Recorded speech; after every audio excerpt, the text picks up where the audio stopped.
Imagine the creak of a massive wooden wheel, the screams echoing through a medieval square, and the crowd's grim silence as a man's body is broken, bone by bone. This was no myth, this was justice in the 14th century Holy Roman Empire. Chapter 1. The Shadow of the Wheel in the 14th century. The Holy Roman Empire was a sprawling patchwork of kingdoms, duchies, and city-states, united under the loose rule of an emperor but driven by local lords and their brutal sense of justice. The wheel of torture, a gruesome device, wasn't just a tool of punishment, it was a public spectacle, a warning etched in blood and bone. To understand its place, we need to step into a world where survival was fragile and authority was absolute. Towns bustled with merchants and peasants, but beneath the surface, fear ruled. Crime, rebellion, or even suspicion could land you strapped to a wheel, your fate sealed by a crowd hungry for justice or entertainment. The wheel, often called the breaking wheel or Catherine wheel, was a simple yet horrifying invention. A large wooden wagon wheel, sometimes spiked, mounted on a post. The condemned were tied to it, their limbs stretched across its spokes. Executioners, skilled in prolonging suffering, would smash the victim's bones with an iron bar or hammer, starting with the limbs and working inward.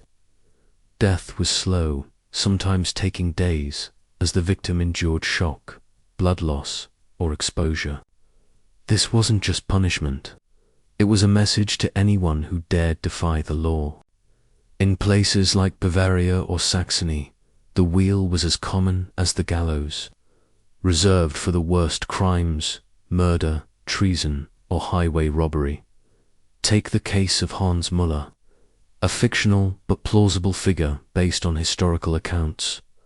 Hans, a desperate farmer, stole from a local lord to feed his starving family. Caught, he was sentenced to the wheel in a public square in Nuremberg. As the crowd gathered, the executioner began, each strike of the hammer drawing gasps. Hans's cries faded over hours, his body left on display as a grim reminder. Such stories were common, recorded in chronicles like those of the monk Johannes of Winterthur, who described executions with chilling detail. The wheel wasn't just about death, it was about power, showing who held it and what happened to those who challenged it.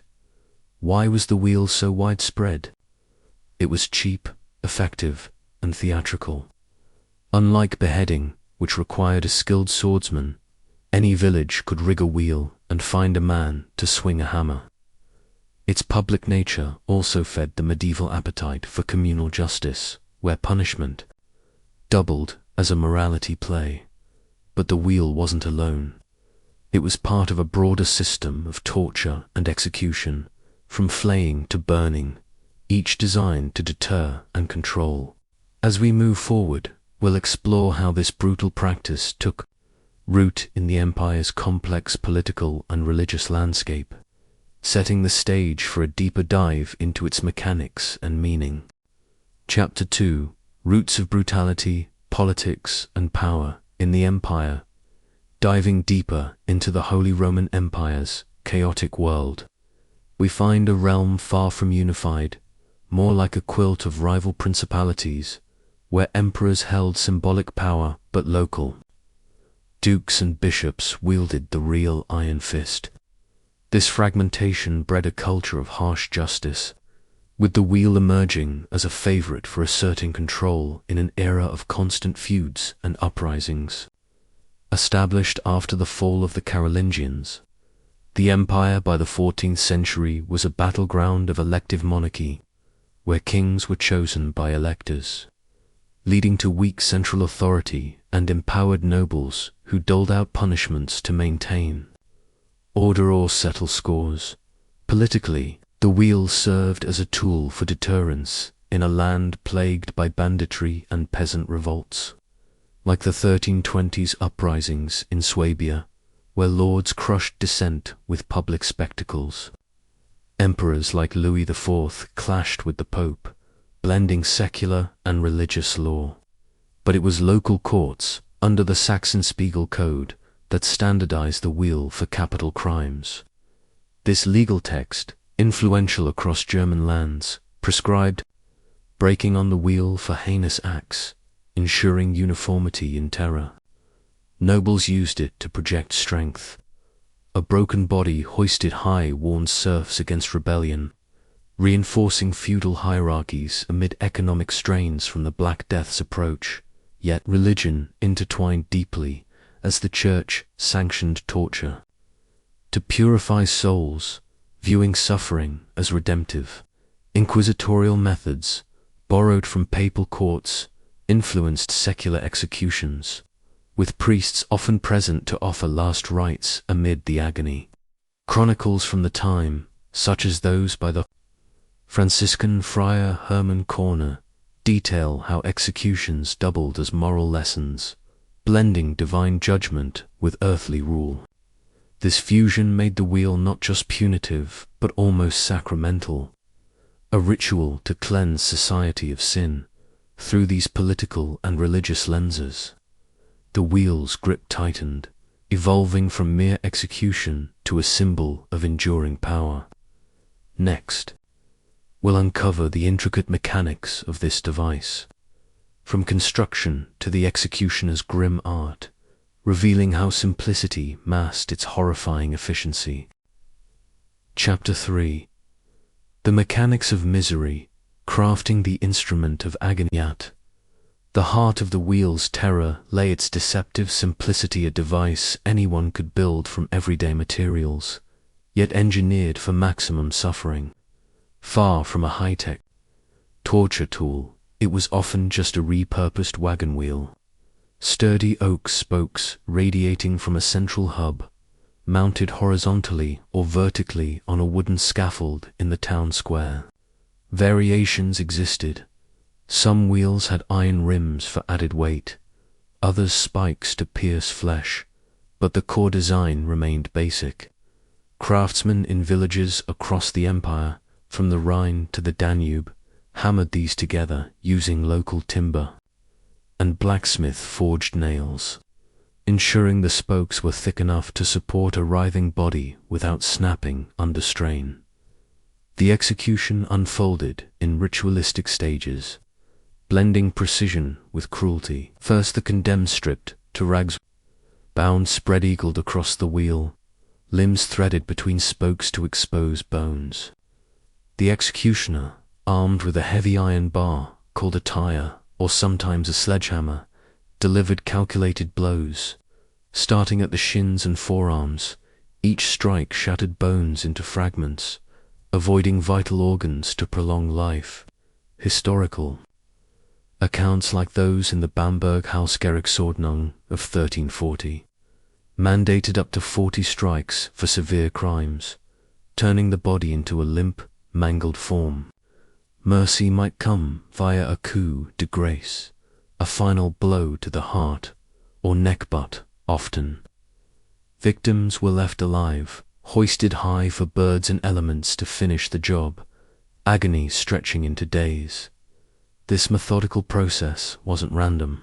It was codified in legal texts to ensure consistency and spectacle. For instance, in a 1356 execution in Frankfurt, a highwayman endured 28 breaks before being displayed, his screams drawing crowds that reinforced communal fear. The wheel's efficiency stemmed from its low cost and portability, no need for elaborate machinery. Just wood, rope, and resolve. Yet, behind this lay a darker psychology. The slow dismantling mirrored the empire's desire to break spirits as much as body. Yes, as we delve further, we'll meet the men who wielded the hammer, the executioners themselves, and uncover their shadowy role in this macabre theatre, bridging justice and infamy. Chapter 4. The Executioner's Shadows in the Scaffold's Light. Now, let's turn our gaze to the figures who made the wheel's horror a reality, the executioners. those enigmatic men shrouded in infamy, tasked with turning judicial sentences into spectacles of suffering. In the 14th century Holy Roman Empire, these weren't mere butchers. They were professionals, often hereditary roles passed down through families, living on the fringes of society yet indispensable to its order. Branded as dishonorable, executioners were outcasts barred from guilds, churches, and even taverns, yet they commanded respect through fear, their black hoods and grim tools marking them as agents of death, recruited from the lower classes, or even former criminals granted reprieve. They trained under masters, learning anatomy to maximize pain without premature death, a skill honed in back-alley dissections or on cadavers from the gallows. Imagine a typical executioner like Meister Franz Schmidt of Nuremberg, whose real diary from the late 16th century echoes the practices of our Erohi, meticulously recorded over 300 executions, including many on the wheel, detailing the strikes and the crowd's reactions. Though a bit later, his accounts mirror 14th century norms, where executioners prepared meticulously, sharpening irons, testing ropes, and sometimes negotiating tips from the condemned for a quicker end. In the empire's patchwork of territories, from the bustling courts of Vienna to remote alpine villages, these men traveled circuits, hired by lords or cities for a fee, perhaps a few gulden per job, plus the victim's clothes as a perk. Their toolkit was sparse but effective: the heavy bar for breaking, a wheelbarrow for transport, and herbs to dull their own senses against the gore. But executioners weren't emotionless machines. They navigated a complex moral landscape. Some, like those described in the chronicles of the Augsburg town records, showed mercy by delivering hidden fatal blows early, risking their own punishment if discovered. Others reveled in the power, prolonging agony to please bloodthirsty crowds or vengeful nobles. Take the infamous case of the 1348 pogroms during the Black Death, where executioners in Strasbourg wheeled Jewish victims accused of poisoning wells, their hammers falling amid anti-Semitic frenzy. Here the role blurred lines between justice and mob violence, with executioners as both enforcers and scapegoats blamed for the cruelty they inflicted under orders. Training was brutal. Apprentices started young, assisting in lesser tasks, like floggings before graduating to the wheel, where precision mattered.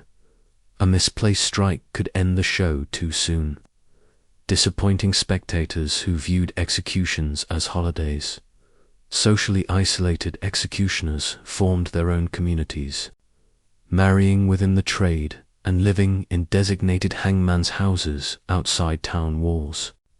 Folklore painted them as cursed, with tales of ghosts haunting their blades, yet practically they diversified. Many doubled as healers, using anatomical knowledge for bone setting or surgery, ironic given their destructive day job.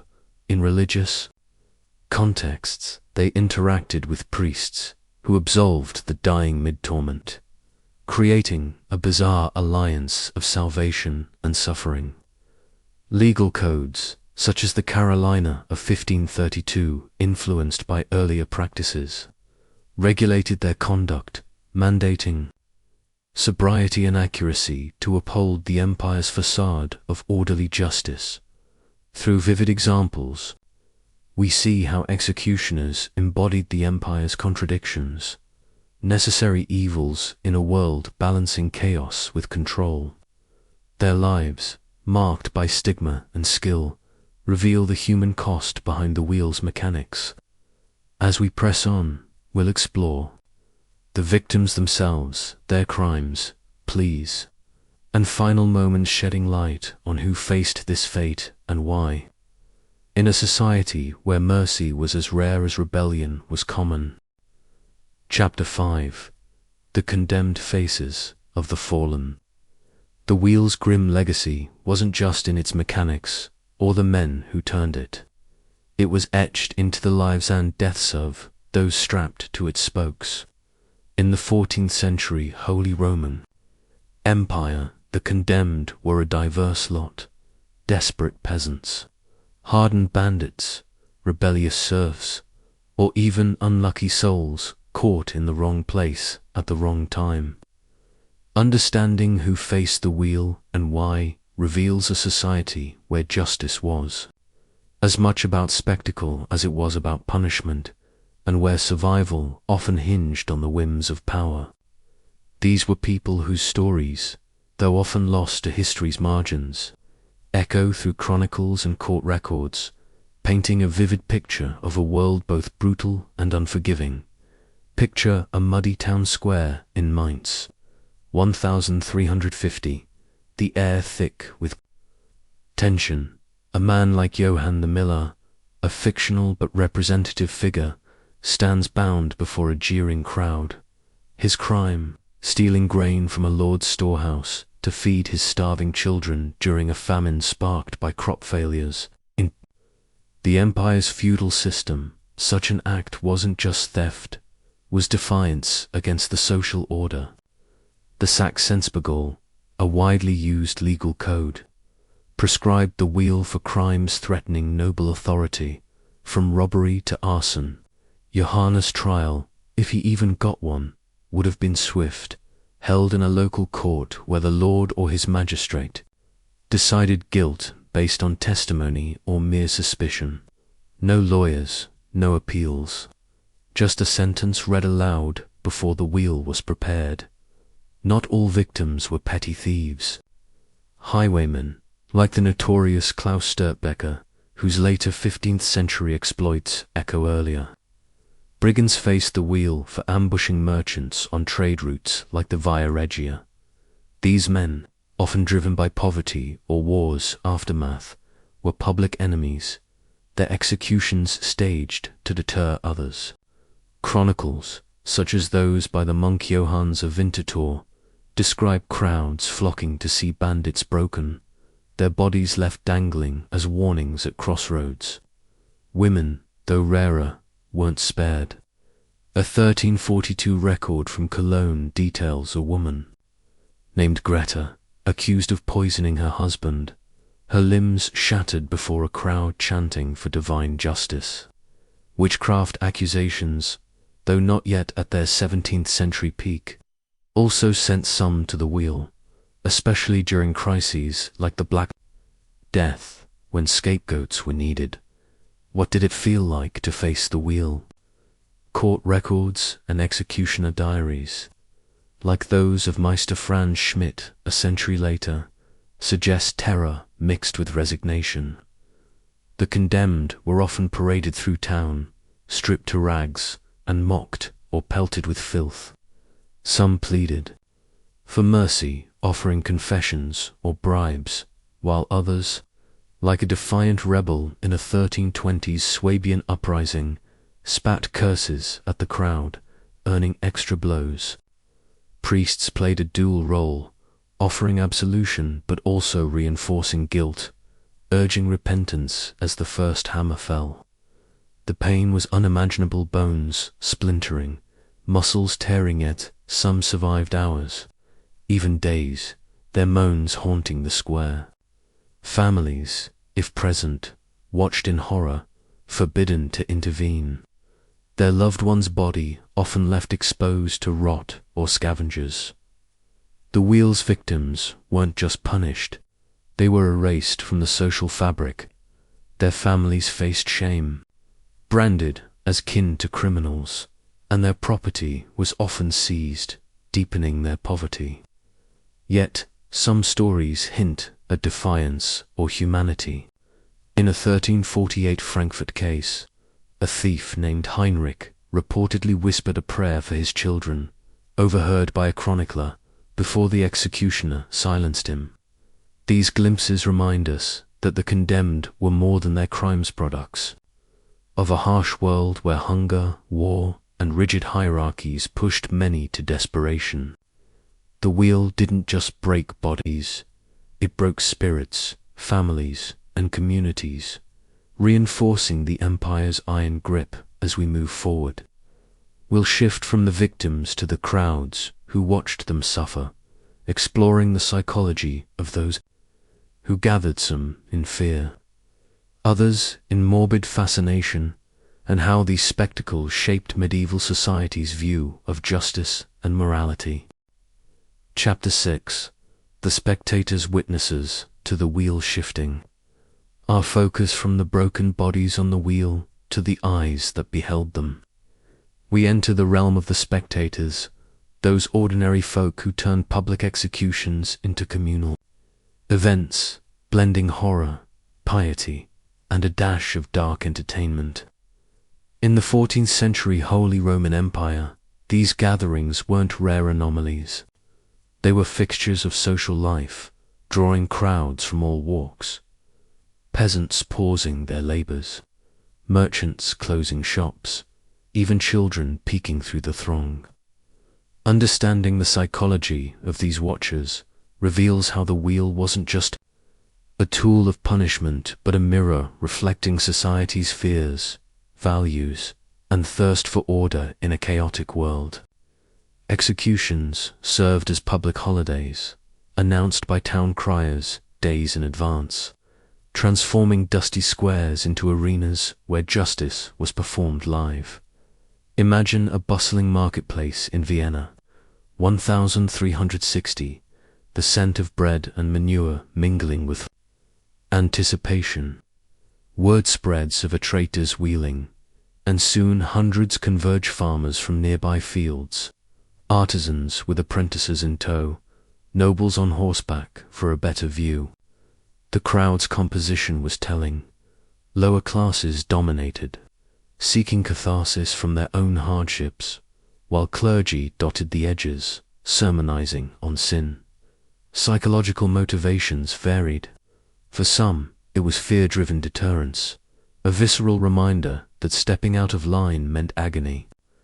Chronicles like the Chroniken of Matthias von Neuenberg describe how peasants whispered prayers, crossing themselves as hammers fell, internalizing the lesson that obedience to lords and God was paramount. Others came for morbid curiosity. A break from monotonous toil. Medieval life was grim, with famine and plague lurking, so watching suffering affirmed one's own relative safety. This fascination wasn't unique to the empire. It echoed ancient Roman games, but here it was laced with Christian morality. The Church encouraged attendance, viewing executions as edifying spectacles where the condemned's torment mimicked Christ's passion, urging repentance among watchers. Priests often preached mid-event, turning the wheel into a pulpit. Behold the wages of sin. They'd cry, as detailed in accounts from the Dominican order. Yet, not all reactions were pious. Some jeered, throwing rotten fruit or insults, channeling frustrations onto the victim. This mob dynamic could turn volatile during the 1350s, and violence in Erfurt, crowds egged on executioners, their cheers drowning screams, blending justice with prejudice. Women, often present with children, played roles too. Mothers might shield young eyes, yet folklore suggests some used the sight to scare kids straight, like "be good" or "end like him." Socially, these events reinforced hierarchies. Nobles watched from balconies, detached yet endorsing the display, while commoners pressed close, their proximity heightening the terror. Economic perks abounded. Vendors hawked pies and ale, turning death into profit, as noted in town ledgers from Hamburg. But beneath the surface lurked deeper psychology. Schadenfreude, the joy in others' misfortune, helped cope with personal woes. Modern parallels, like rubbernecking at accidents, hint at this timeless pull. But in the empire, It was amplified by a worldview where suffering was divine will. Dissenters existed. Some chroniclers, like the anonymous author of the Limburg Chronicle, decried the brutality, calling crowds bloodthirsty beasts, suggesting unease amid the enthusiasm. Examples abound to illustrate this spectator culture. In a 1349 Basel execution amid the Black Death, thousands gathered to see plague spreaders wield, their panic-fueled attendants seeking scapegoats for the dying world around them. The crowd's roar, as hammers cracked bones, wasn't just approval, it was collective exorcism, purging societal fears through vicarious violence. Another case, the 1370 wheeling of a forger in Prague, where spectators included travelling minstrels, who later composed ballads romanticizing the event, spreading tales far and wide.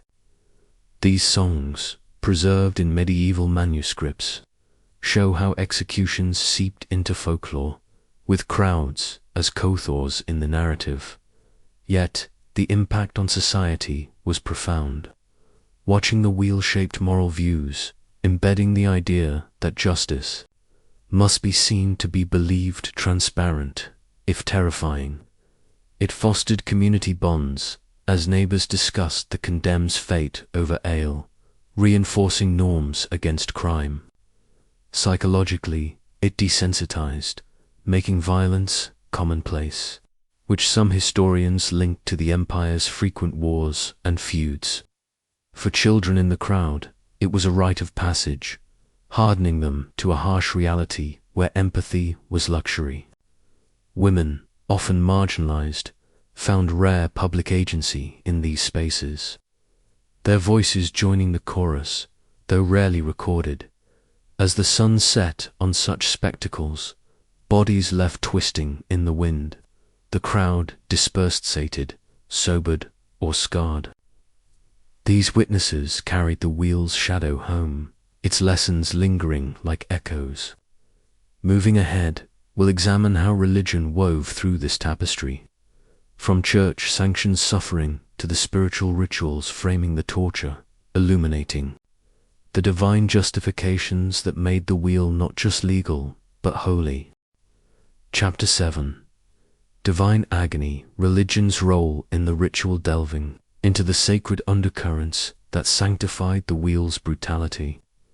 We uncover how religion in the 14th century Holy Roman Empire transformed mere punishment into a holy ordeal, where suffering echoed biblical trials and divine retribution. The Church, a towering force intertwined with every facet of life, didn't just tolerate the wheel, it endorsed it, framing torture as a path to redemption, a mimicry of Christ's passion that purified the soul even as it shattered the body. In an era dominated by Catholic doctrine, executions were rituals, blending secular law with spiritual theater, where priests and inquisitors ensured that justice served God as much as the emperor. This fusion wasn't accidental. It stemmed from a worldview where sin demanded visible atonement, and the wheel became a stage for that cosmic drama, deterring heresy while reinforcing faith among the masses. At the core was the Church's theology of pain as salvific, influenced by figures like Thomas Aquinas, who argued that temporal suffering could avert eternal damnation. Clerics viewed the wheel as merciful, prolonging agony gave the condemned time to repent, confess, and receive absolution. Before the hammer fell, a priest would approach, cross in hand, urging the victim to renounce sins, as described in the Speculum Sacerdotale, a 14th century priestly manual advising on execution rites. This wasn't optional.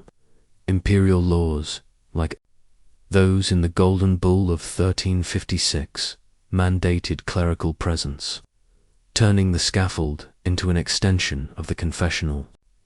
In practice, during a wheeling in Regensburg around 1340, a murderer named Berthold reportedly whispered his sins to a Franciscan friar mid-torment. The crowd hushed as holy water sprinkled the bloodied wheel, blending gore with grace. Religion's imprint went deeper through the Inquisition's methods, imported from papal courts to combat heresy in the empire. Though the full witch hunts came later, 14th-century inquisitors, like those in the Rhineland, used torture including wheel-like devices to extract confessions from suspected Waldensians or Beguines, groups deemed threats to orthodoxy. The Directorium Inquisitorum by Nicholas Amaric, written in 1376 but reflecting earlier practices, justified breaking bones as a means to uncover truth, equating physical pain with spiritual cleansing. Secular courts borrowed this, applying it to crimes like blasphemy or sodomy, where the wheel symbolized God's wrath. For instance, in a 1352 case in Constance, a man accused of desecrating a host was wheeled publicly, the bishop himself presiding, sermonizing on divine justice as limbs cracked, drawing parallels to Judas's betrayal. Symbolism saturated the ritual. The wheel itself evoked Saint Catherine of Alexandria, martyred on a spiked wheel that miraculously shattered, hence its alternate name, the Catherine wheel. Medieval art and literature, from illuminated manuscripts to mystery plays, depicted this, making the device a religious icon. Crowds saw the condemned as embodying sinners in hell, their agony a foretaste of infernal torments described in sermons by preachers like Berthold of Regensburg, who toured the empire warning of eternal wheels grinding the damned. This tied into the era's apocalyptic mood, fueled by the Avignon papacy's schisms and the impending Black Death, where executions became communal exorcisms, purging evil to appease a vengeful God. Yet, religion offered glimmers of mercy amid the misery. The coup de grace, a final merciful blow, was sometimes framed as Christian charity, sparing prolonged suffering after confession. Brotherhoods like the Confraternity of the Holy Blood in some towns prayed for the condemned, offering shrouds or burials, though executioners' victims were often denied hallowed ground, their souls left in limbo. Dissent within the church existed. Mystics like Meister Eckhart, active in the early 1300s, subtly critiqued excessive cruelty, advocating inner repentance over outward torment, but such views rarely swayed the masses or magistrates. Instead, feast days amplified the drama executions timed for saints' festivals, like St. Michael's, when angelic judgment themes heightened the spectacle. Examples from chronicles bring this to life. In the Chronicle of the Counts of Mark, a 1368 entry details a rebel night wheeled in Dortmund, with Dominican monks chanting psalms as blows landed, the crowd responding with amen like a liturgy. Another poignant case, during the 1349 flagellant movements, self-torturers in Trier mimicked the wheel's pain in processions, blurring lines between voluntary penance and judicial punishment, showing how religion normalized suffering. Pilgrims sometimes visited execution sites, treating them as shrines where miracles, like a victim's blood, healing the sick were rumored, further embedding the wheel in sacred law. Politically, this religious endorsement bolstered emperors, like Charles IV, who styled themselves as God's vicars, using church alliances to legitimize harsh laws. The wheel thus served dual masters, earthly order and heavenly decree, its rituals a bridge between. But contradictions loomed. While preaching love, the church enabled hate, especially in anti-Semitic waves where Jewish victims were wheeled as cross-killers, their deaths framed as biblical vengeance. Through this lens, the wheel emerges not as barbaric excess but as a product of fervent faith, where pain promised paradise. As we continue, we'll trace the wheel's evolution and eventual decline, exploring shifts in law, philosophy, and society that began to question its place, leading toward a more humane era of justice in the empire. Chapter 8: Winds of Change, the Decline of the Wheelers. The 14th century waned, and the Holy Roman Empire grappled with transformation. The wheel of torture, once an unchallenged emblem of justice, began to creak under the weight of evolving ideas, laws, and societal shifts that questioned its necessity and humanity. This wasn't an overnight abolition, rather, a gradual erosion driven by Renaissance humanism, legal reforms, and the horrors of ongoing crises like the Black Death and 100 Years' War, which exposed the limits of brutality in maintaining order. By examining these winds of change, we see how a device rooted in medieval certainty gave way to whispers of reform, paving the path for more enlightened punishments. Though true mercy remained elusive for centuries, the empire, still a mosaic of semi-autonomous states, saw uneven decline in progressive cities like Nuremberg. Critiques emerged early, while rural backwaters clung to tradition, highlighting the tension between old fears and new philosophies. The Black Death's shadow, ravaging Europe from 1347 to 1351, played a pivotal role in undermining the wheel's grip, with up to 60% of the population wiped out. Labor shortages empowered survivors, sparking peasant revolts like the Jacquerie in France, influencing empire borders, and the English Peasants' Revolt of 1381, whose ripples reached German lands.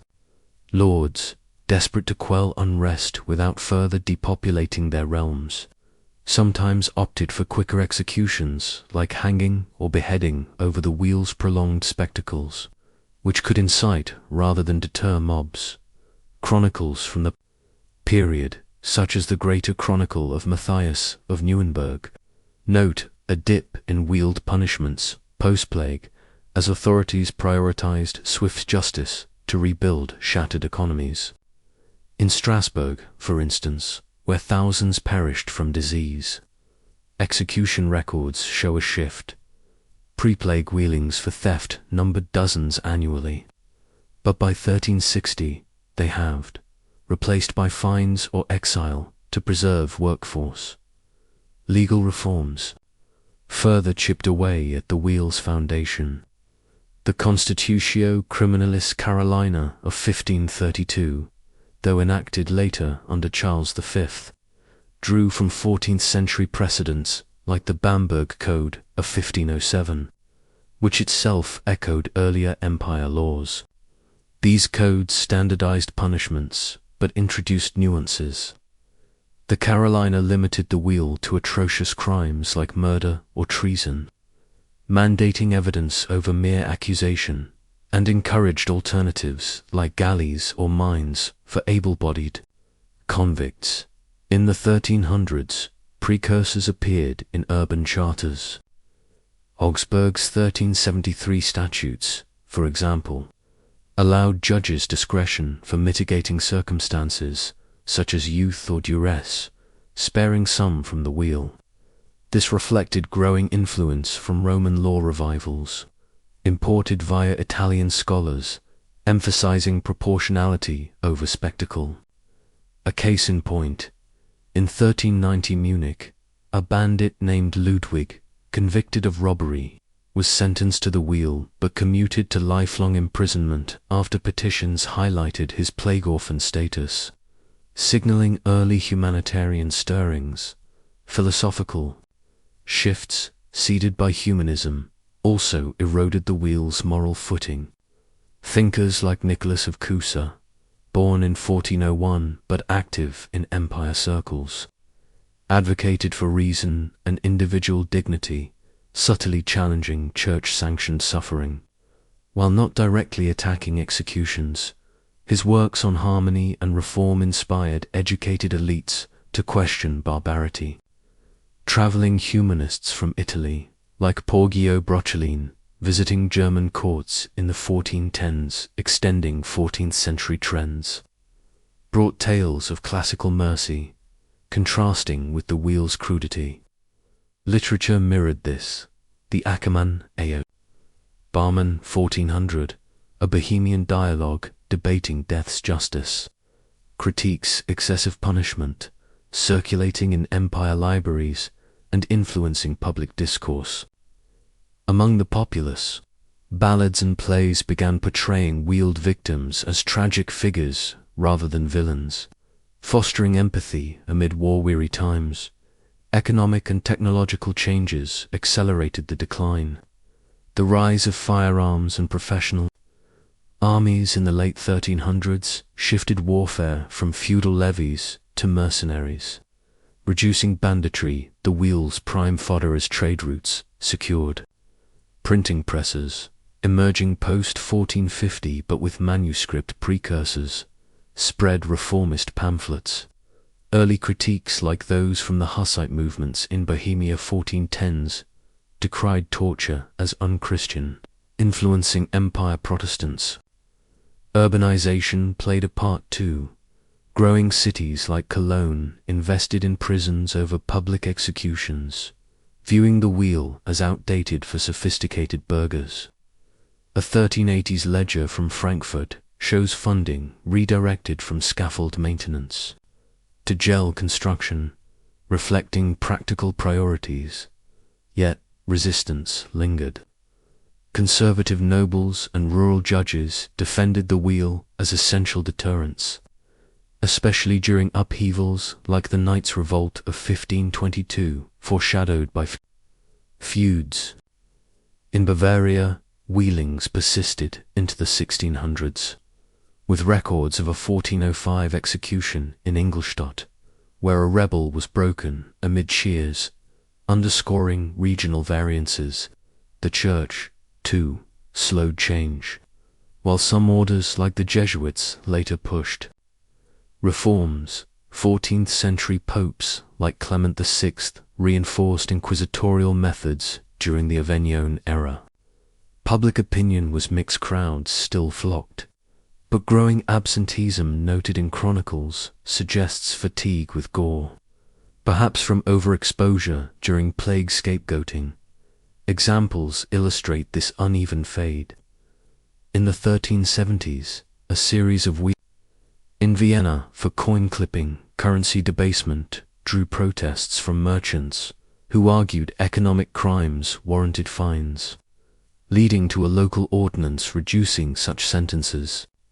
Another, the 1398 case in Salzburg, where a woman accused of infanticide was wheeled, but clerical interventions, citing her postpartum madness, halted the execution midway. A rare mercy that sparked debates in monastic writings. These incidents highlight incremental progress, driven by compassion creeping into rigid systems. Socially, the decline reflected broader maturation. As the empire navigated toward the Renaissance, values shifted from collective terror to individual rights, albeit slowly. The wheel didn't vanish. It morphed sometimes into symbolic displays without full breaking, easing into obsolescence. By the early 1500s, its use halved from 14th century peaks. Per execution compilations, like those in the Nuremberg execution book. This evolution wasn't linear or complete, but it marked the beginning of the end for unbridled cruelty. As we approach our final explorations, we'll confront the wheel's lasting scars on culture and memory, from art to folklore, and ponder its echoes in modern justice, reminding us how history's horrors shape our present. Chapter 9. Scars on the Soul. The wheel's enduring legacy. Even as the wheel's physical presence faded from the scaffolds of the Holy Roman Empire, its shadow lingered long in the collective memory, etching deep scars into art, literature, folklore, and the very psyche of European culture, serving as a haunting reminder of humanity's capacity for cruelty under the guise of justice. This legacy wasn't confined to dusty chronicles. It permeated everyday life, influencing how generations perceived punishment, power, and morality, transforming a medieval torture device into a timeless symbol of suffering and warning. In exploring these enduring echoes, we see how the wheel transcended its era, morphing from a tool of terror into a metaphor that continues to spin through history, art, and even modern discussions on human rights, reminding us that the past's horrors often resurface in unexpected ways. The empire's fragmented nature amplified this, with stories traveling along trade routes from the Baltic to the Alps. The wheel became a shared cultural artifact, its tales adapted and retold across borders and centuries. Artistically, the wheel found vivid expression in medieval and Renaissance works, where painters and sculptors captured its agony to convey moral lessons or critique societal ills. Illuminated manuscripts from the 14th century, like the Codex Menes with its chivalric scenes, occasionally included marginalia depicting executions, the broken figures on wheels serving as foils to knightly valor, emphasizing the consequences of dishonor. More explicitly, artists like Hieronymus Bosch, active in the late 15th century but influenced by empire traditions, incorporated wheel-like tortures in hellish visions such as the Garden of Earthly Delights, where sinners are crushed under spiked wheels, blending religious allegory with the era's punitive reality.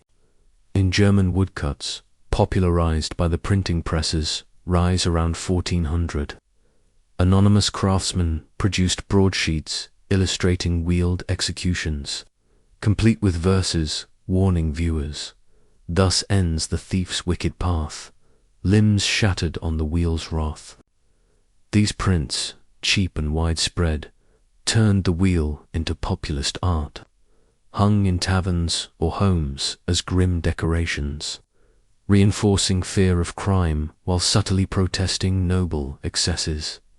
Literature and folklore wove the wheel even deeper into the cultural fabric, turning historical atrocities into cautionary tales that endured beyond the empire's borders. Chronicles like the Nuremberg Chronicle of 1493, compiling 14th century events, detailed wheelings with woodcut illustrations, preserving names and screams for posterity, influencing later writers like Goethe, whose Faust echoes medieval torments in its themes of damnation. Folk stories, passed orally among peasants, anthropomorphized the wheel as a vengeful spirit. In Bavarian legends, ghosts of the wheeled haunted crossroads, their rattling bones warning travelers against sin, much like the Irish banshee but tied to empire justice. Ballads, sung by wandering minstrels, romanticized or vilified victims' take. The Ballad of the Broken Man, a 14th century ditty from Saxony, recounting a robber's final pleas. The hammer falls, the crowd does cheer, my bones they break, my end is near. These narratives humanize the condemned, fostering a subtle undercurrent of sympathy that challenged official narratives.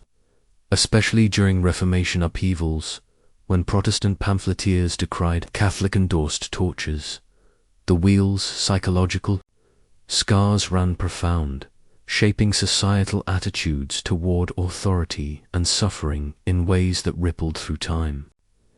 In a world where public executions were communal therapy, witnessing the wheel desensitized populations to violence, contributing to the empire's martial culture. Think of the constant feuds and crusades, where broken bodies were commonplace. Historians argue this bred a stoic resilience, but also intergenerational trauma. Families of the executed carried stigma, their descendants shunned as hangman's kin, perpetuating cycles of poverty and crime. Yet, paradoxically, the wheel inspired resistance. Secret societies in the 1400s, like early peasant bands, used its imagery in oaths against tyranny, vowing to shatter the wheel of oppression. In broader European context, the device influenced penal philosophy.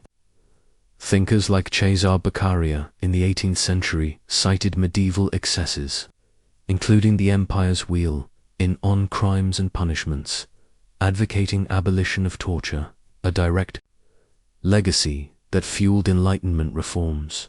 Folklore extended the wheel's reach into superstitions and rituals, where its memory lingered in festivals and sayings. In some Rhineland villages, wheel day carnivals mocked executions with effigies on toy wheels, children smashing them with sticks, a cathartic inversion of terror into play, similar to modern Halloween's taming of death. Proverbs born from the era persist. To be put on the wheel still means extreme hardship in German idioms, evoking the device's lingering dread. Even in games, like early versions of roulette, ironically named after the French little wheel, there's a faint echo of fate's cruel spin, though coincidental. Religious iconography kept it alive, too.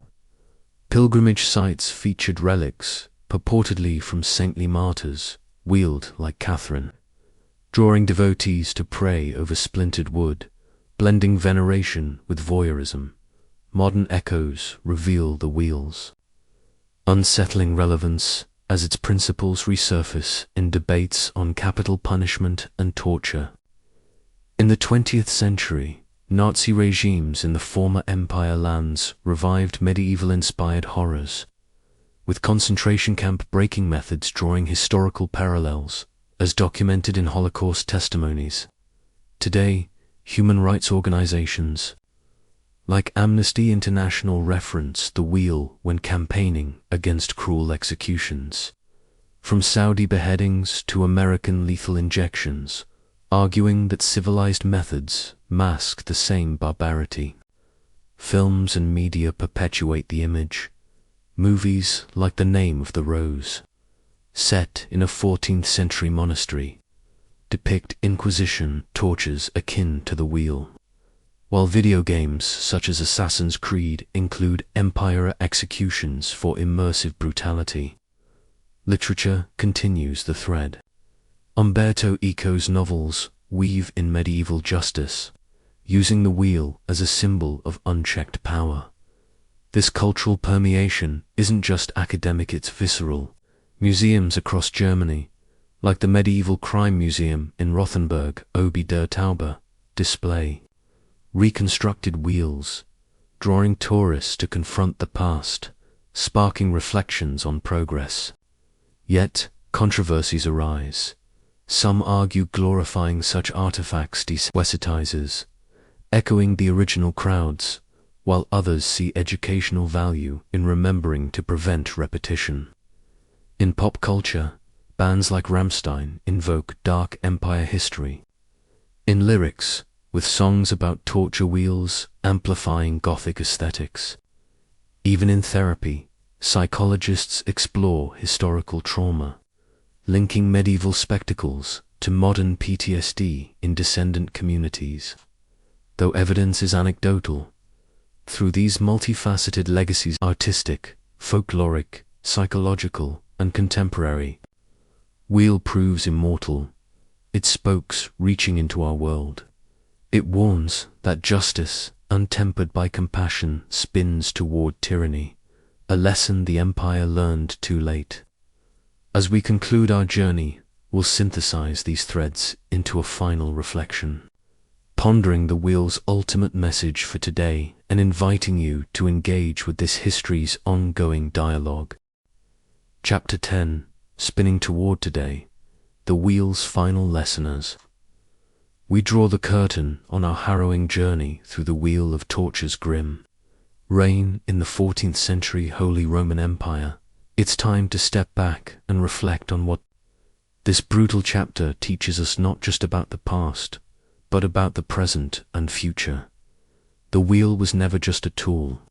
It was a mirror reflecting a society grappling with fear, power, and the desperate need for order in a world of plague, rebellion, and fragile hierarchies.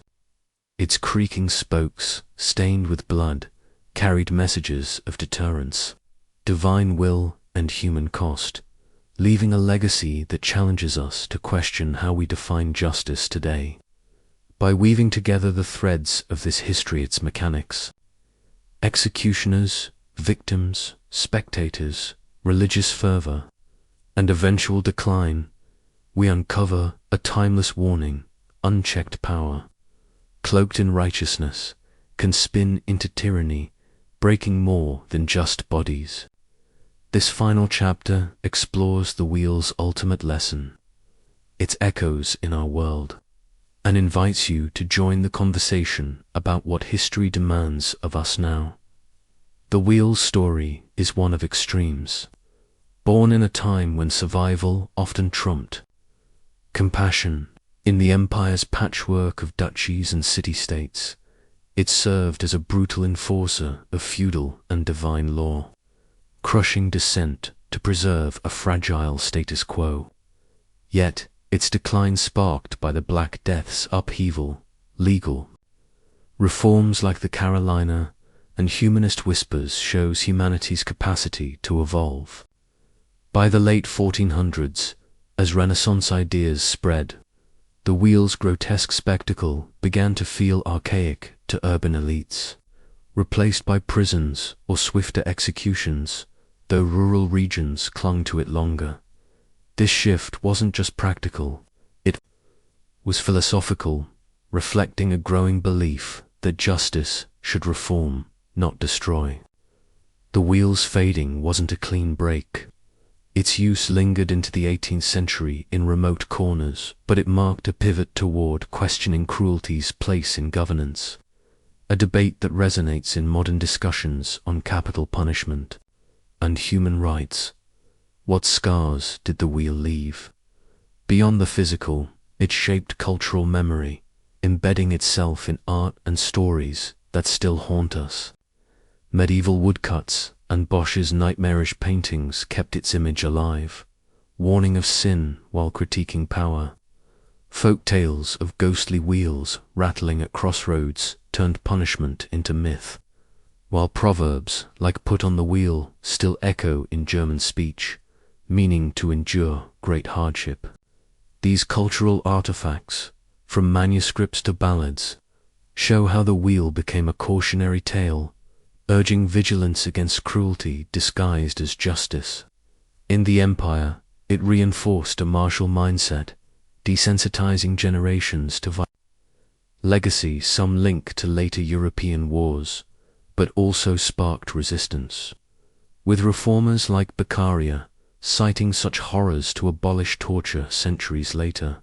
Today, the wheel's shadow looms in unexpected places, forcing us to confront uncomfortable parallels. Museums like Rothenburg's Medieval Crime Museum display its relics, sparking debates. Do we glorify violence by showcasing it, or learn by facing it? Modern media films, like The Name of the Rose or games like Dark Souls, revive its imagery, using medieval brutality to explore human nature. In policy, the wheel's memory fuels arguments against cruel punishments worldwide.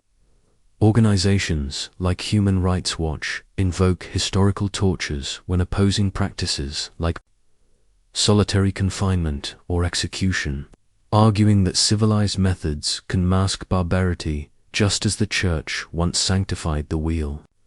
Even in psychology, studies on historical trauma suggest that communities descended from the empire's margins' executioners' kin or victims' families carry subtle burdens. Though evidence remains speculative, the wheel's ultimate lesson is simple yet profound. Justice must temper power with empathy, or it risks becoming oppression. In the 14th century, It was a tool to control a fracturing society.